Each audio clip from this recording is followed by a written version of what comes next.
একজন ইরানি শাহজাদাকে গ্রেফতার করে আনা হলো খলিফা হযরত উমর রাদিয়াল্লাহু তাআলা আনহু এর দরবারে। মুসলমানদের অনেক ক্ষতি সাধন করেছে সে, অংশগ্রহণ করেছে মুসলমান বিরোধী বহু যুদ্ধে। খলিফা উমর রাদিয়াল্লাহু তাআলা আনহু জল্লাদকে ডাকলেন। ফায়সালা করার পূর্বে শাহজাদাকে জিজ্ঞেস করলেন, তোমার অন্তিম ইচ্ছে কি? শাহজাদা বলল, আমার পানির তৃষ্ণা হচ্ছে, পানি চাই। খলিফা হযরত উমর রাদিয়াল্লাহু তাআলা আনহু তার জন্য পানির ব্যবস্থা করতে নির্দেশ দিলেন। তাকে পানি দেওয়া হলো, কিন্তু সে পানি পান করতে পারছিল না, বয়ে তার হাত পা কাঁপছিল। তখন খলিফা তাকে জিজ্ঞেস করলেন, কি হলো, পানি পান করছো না কেন?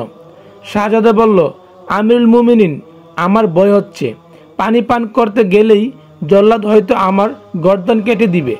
হযরত উমর রাদিয়াল্লাহু তাআলা আনহু তাকে অভয় দিয়ে বললেন, তুমি নিশ্চিন্ত থাকো, পানি পান করার আগে তোমাকে হত্যা করা হবে না। তখন শাহজাদা কৌশল অবলম্বন করে পানির পেয়ালাটি মাটিতে ফেলে দিল। মাটিতে পড়ে গিয়ে পানি শুকিয়ে গেল। সে বলল, হে আমিরুল মুমিনিন, আমার দৃঢ় বিশ্বাস আপনি আপনার ওয়াদার উপর অবিচল থাকবেন। আমি যেহেতু পানি পান করিনি, তাই আপনি কৃত ওয়াদার কারণে আমাকে হত্যা করতে পারবেন না। খলিফা হযরত উমর রাদিয়াল্লাহু তাআলা আনহু সংকটময় পরিস্থিতির মুখে পড়ে গেলেন। একদিকে ইসলামের ভয়ঙ্কর শত্রু, অপরদিকে নিজের ওয়াদা।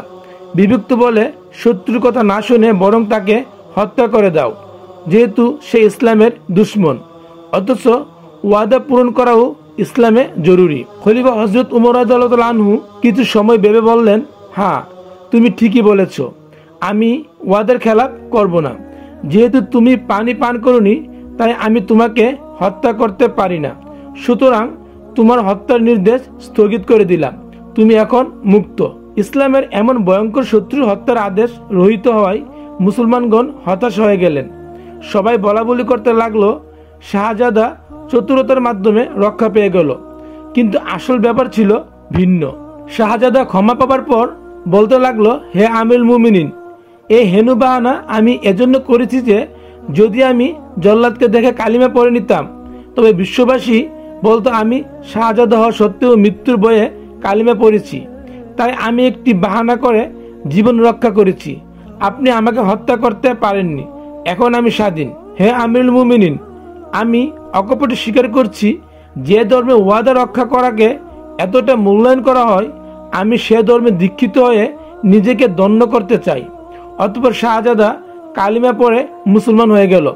বর্ণিত আছে, হযরত উমর রাদিয়াল্লাহু তাআলা আনহু অনেক বিষয়ে তার থেকে পরামর্শ গ্রহণ করতেন।